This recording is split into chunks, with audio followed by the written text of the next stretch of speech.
Hey everyone, welcome to Bald Guy Money. In this video, we are going to talk about the three most important events impacting gold and silver throughout history. And using what those moments taught us, I will then show you what two scenarios I see potentially playing out that could mean major changes not only for gold and silver, but also changes to our economic and financial system, the kind of changes that only happen once every 1,000 years. As always, I kindly ask you to leave a like because your like is a vote to help this content reach more people. Now, I don't want to waste any time, and the first major event on our list is the Roman coinage reforms of Caesar Augustus done in 23 BCE. Now, if you're familiar with the golden rule, you know that he who has the gold makes the rules. And that is how Augustus, who was the first emperor of Rome, really consolidated his power by giving himself total control over gold and silver coinage.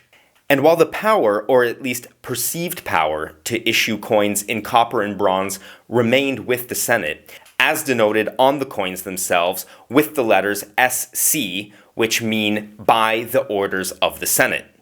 But none of that mattered back in 23 BCE because gold and silver were the real drivers of the empire. And this move proved that by controlling those two metals, you controlled real money and you could become the most powerful person in the world by controlling them. What's more is, as the currency was subsequently debased, leading to the crisis of the 3rd century, we also learned the lesson that no matter how strong you are, not respecting real money can get you into trouble. And with Gresham's law in effect, you cannot hold on to power by inflating your way out of your problems. Real power is derived from real money.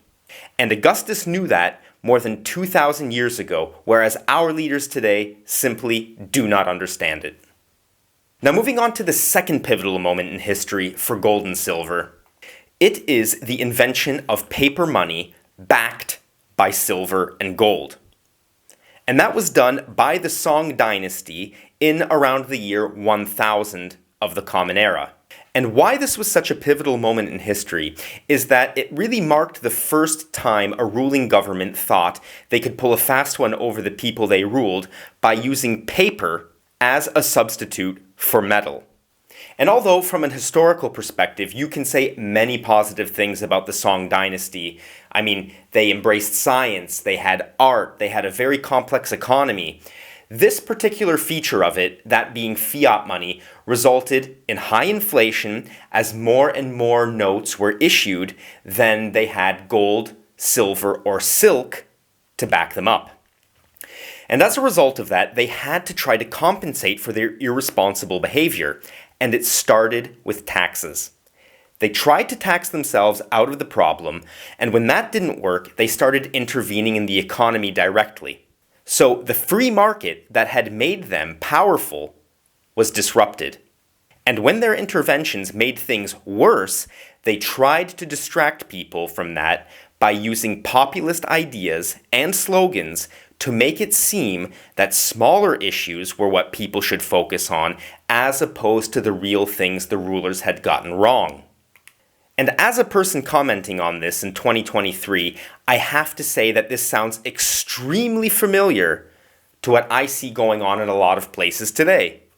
Because the sum of all of these bad decisions started to empower the rivals, the regional rivals of the Song Dynasty. And some people believe that it ultimately led to their demise. And if you want to read something very interesting on the topic, I am linking up the free 22-page paper by economics PhD Peter St. Onge in the description of this video, which breaks down that topic in detail. And now on to the third event that made my list, and this one you might have predicted would be here, because that is when Nixon took the United States dollar off of the gold standard in 1971. And why I think this is important is because it is still relevant for us today. And I believe that it will lead to the next major event for gold and silver, which could go very well or could go very badly, as I alluded to at the beginning of this video.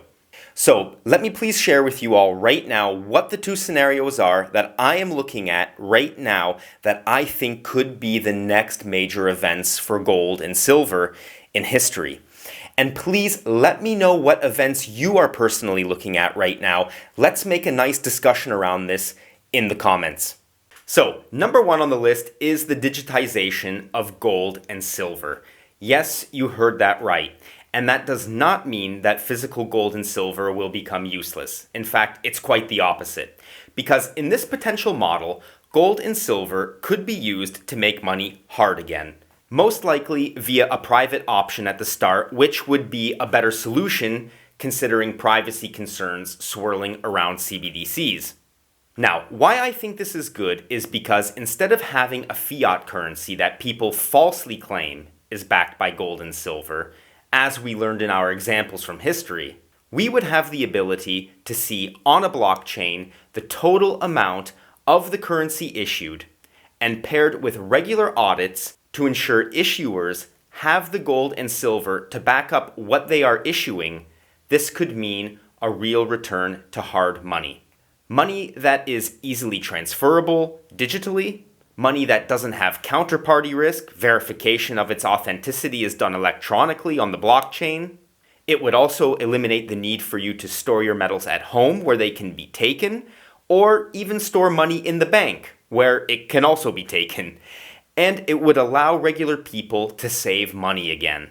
Now, the other not so great option on my list is a polarization of world economies, triggered by an economic challenge to the West by China and Russia, where a commodities-backed system is adopted, but in the form of a tightly controlled CBDC. Not only would this system consolidate control over the world's money into the hands of the world's political elite, but I see it potentially leading to a return to mercantilism, a system where countries try to take advantage of each other in order to collect as much gold as possible, creating few winners and many losers. It's a system that stifles innovation, makes goods more expensive, and it was actually one of the causes of the American Revolution. So as I like to say, let's hope for the best, but prepare for the worst, because with central banks buying more gold than ever recorded in 2022, it's evident that something is around the corner. Something is happening in the background. We just don't know what yet. So that's what I have to say on that topic, and now let's get to the viewer question for this video, and it's a really good one. It comes from Kenneth Ron Jr., and he is asking a question about my video from a couple weeks ago regarding when the best time to sell your metals to purchase real estate is. And he wants to know if, going by my data, I am saying it's a good time to sell real estate right now and purchase metals. And I wanted to add this question to this video because I want to be perfectly clear about my personal strategy as it pertains to precious metals and real estate. Because the reason I argue that real estate is the hardest of all assets, as long as property rights are recognized, is because of its versatility. You can build a house and rent it out to somebody to generate yourself passive income in good times. If things get bad, you can use the land the house is standing on to grow yourself some food. You can chop down trees on a property to heat a house that has a fireplace if there's an energy crisis. And you can use a property to house a business if everything is going well for you. So there are simply a lot of things you can do with real estate, whether that be land or housing, that you simply can't do with gold and silver, as great as I think gold and silver are. But if gold and silver are money, then they are a means to an end. They are not the end in themselves, while still understanding that having some hard money savings at all times is a good thing. So I'm not saying totally liquidate all of your metals holdings. So to make a long story short, Ken, I hope I can call you Ken, that's why I never go the other way from real estate into precious metals. Because for me, personally, real estate, whether it's rental properties or farmland or whatever form it takes is the end in itself. That is the ultimate goal. That is what I want to hold. The gold and silver are simply the means to get me there. Now, if you have a different point of view, let me know what that is in the comments section, and let's have a discussion about it. With that said, I want to wish you all a fantastic weekend ahead. Thank you for being the best community in precious metals. And until next time, see you later.